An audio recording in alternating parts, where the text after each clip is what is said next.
Alright, hey everybody, we're going to be making a couple of slimline cards. So I'm cutting this down on the 11-inch side down to 7 so that I can get my card base in.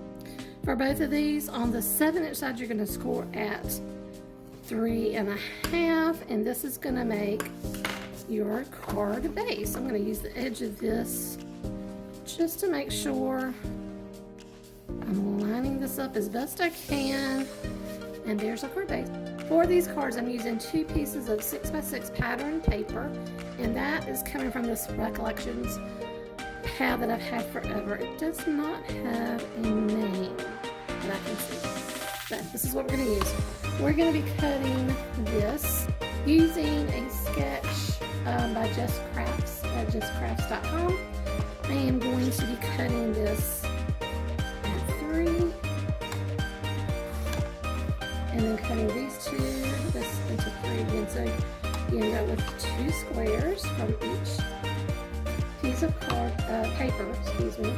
And then this is going to remain 6 by 3.5. So, oh, it's not going to work. Hold on. Actually, I think that's wrong because I think it's supposed to be 2.5, because you leaves you with this other 1/2 inch piece. I'm going to do that on both, and then I'll show you what we're going to do next. For this first card, I am going to take my little sheets of paper, and I'm going to mat this on this kind of hot pink that'll go with the overall card, and I'm going to kind of give it about 1/8 of an inch border on all sides. So I'm going to cut this out. I'm going to do the same for this longer piece on some black cardstock, and I'm just picking this because it's out on my desk and I need to use it.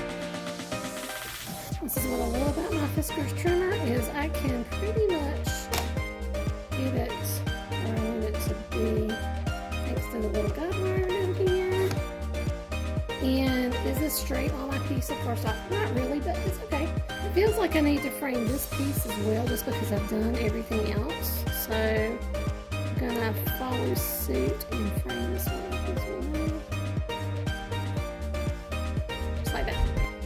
Now it's time to start putting this card together. So I'm gonna get my little squares lined up, pattern going the same direction would be better. Hold on, I feel like I'm not getting this. Okay.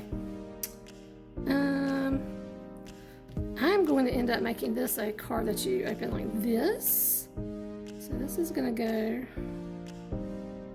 kind of centered as best I can here. This lovely doohickey right here, and that was a technical term, doohickey. I'm going to use some of these Crafter Square feathers. I love these things. I've bought these more than once, and I like the size of these. And there's something about this paper that always makes me think of feathers and that kind of thing. So let's get this. It does come with some little squares, but I always end up picking these off because I don't know how well they would stick on the card in reality for long term, so I usually just take them right off. And since I want this to be friendly, that something you can send in the mail easily, I'm going to leave this pretty flat. I'm just going to put this here, overlap just a little bit like that.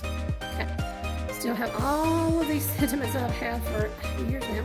Let's see what I can find to put on this card. I'm just going to add this one that says, if not now, when? Very simple, very small down here at the bottom. I know that might look a little weird, but that's okay. I like it. Okay, let me show you the other card as well. Okay, here's the second card. I did mat the 2 pink layers. I did not mat anything else because I'm really trying to use up the scraps that I have and not make more scraps. That's basically what it comes down to. And this one says, let your life be your art. So here are the 2 cards that I made using 2 sheets of 6x6 paper. Thank you so much to Jess Crafts for the lovely sketch, and I hope you enjoy and get to make some cards today. Talk to you soon.